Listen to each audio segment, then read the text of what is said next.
Bikin malu, viral, diduga turis Indonesia rusak pohon sakura di Jepang demi foto medsos, ranting sampai patah.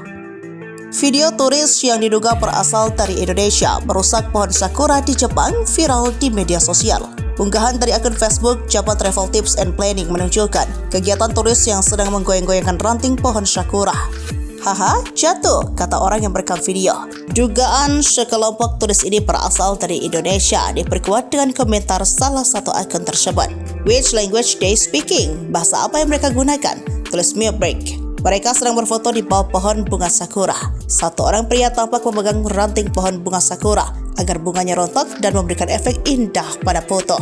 Karena goncangan yang cukup kencang membuat ranting itu patah dan jatuh.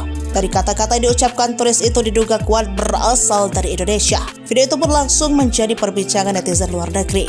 Pasalnya, wisatawan maupun warga lokal dilarang menyentuh bunga sakura, apalagi memetik bunga sakura. Banyak sekali netizen yang mempertanyakan asal turis tersebut. Pengunggah sendiri menuliskan jika rombongan turis itu berasal dari Indonesia. Peserta anonim, Break, saya tanya, mereka? Dan orang itu bilang Indonesia. Aku terdiam saat melihat mereka melakukannya. Hal itu pun dibenarkan oleh akun Prisnanda Molida yang merupakan orang Indonesia. Caroline Winter, maaf sudah melompat, mereka orang Indonesia, aku mendengar dengan jelas apa yang mereka katakan, karena saya orang Indonesia. Sementara itu dilansir dari sejumlah sumber, bunga sakura dilarang dipetik oleh pemerintah Jepang. Bagi yang ketahuan memetik atau memanjat bunga ini maka akan didenda sebesar 300.000 yen atau setara 32 juta rupiah.